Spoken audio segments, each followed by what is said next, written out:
Greetings, everyone. I hope your day and your life is going wonderfully. Life is beautiful. Being an artist is also beautiful.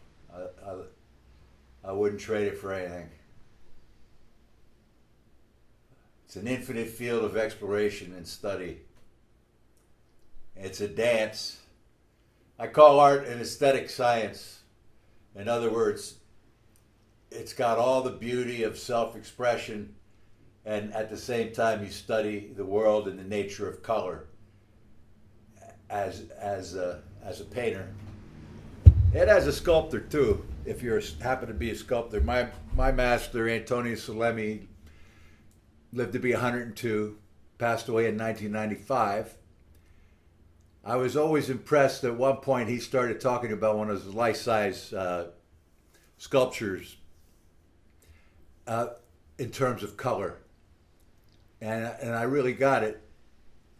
Color and form are one, and you're looking, you're seeing, you're receiving the vibrations of a work of visual art with your eyes, obviously, and that's that direct experience of the very real vibrations, the vibrations of reality that you receive and are receptive to, receptive.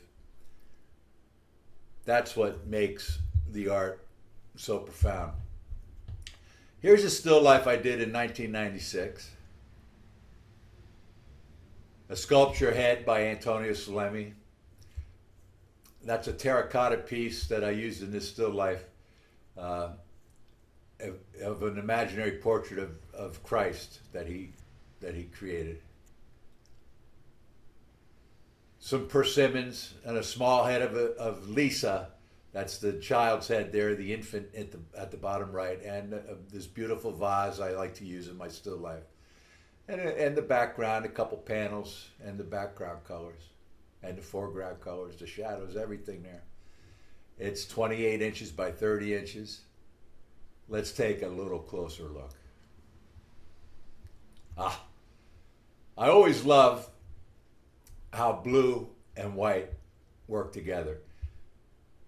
The beautiful harmonies of blue and that vibration, that harmony that's created when you put blue with white. But here, if we look at this vase, we can see the directness of the brush strokes. The relationships of tones. This makes up the music. You receive those musical vibrations in the same way you would listen to sound. You just use your ears to hear it. There's this beautiful note of ochre in context there that kind of plays through the painting. And obviously, spontaneity is at the center of this work. And it's very abstract. And it's very real. It's playing, it's walking that edge, that tightrope between form and formlessness. And I believe that reality is abstract. I believe the world you're looking at is very abstract. That's where beauty arises from, the abstract nature of reality. And of course, maybe even to go more directly, you just say reality is beautiful. But you got to look at it and see it as it is, not how your mind would like it to be. And then you have to receive those vibrations, whether it be a beautiful sunset that you're looking at or a beautiful painting. You've got to hear it. If you don't, you're somewhere else. You're not present. So we see the abstraction, the subtlety of the color, tonalities, the movements of brush, the drawing, the painting. One of Tony's friends was a New York art dealer called Paul Rosenberg. And when Tony was in his 40s, he wanted to start painting again. He had spent the last couple decades or so sculpting in New York City, where he had a studio. And Paul Rosenberg was an important New York gallery owner. And he told Tony, he said, paint like you draw and draw like you paint. And that's really excellent advice. Paint like you draw and draw like you paint. Anyway, there we have a closer look at the color harmony, the brushwork, the overall composition here. A thrilling painting to my mind and my eye. I can see it fairly objectively, even though I did do it. And of course, my personality doesn't put me off it doesn't break any new ground for me. But for you, you might have to get used to my voice to order to really appreciate the work I do.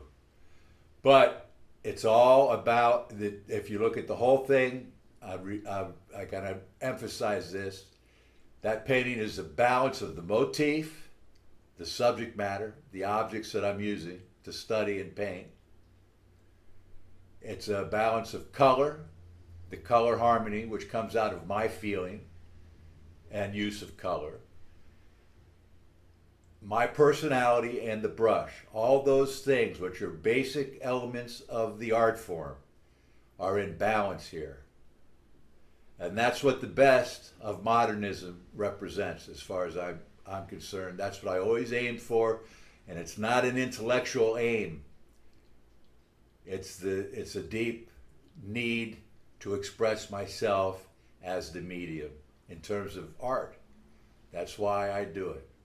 And thank you for having a look, and may your day be adventurous and beautiful. Thanks.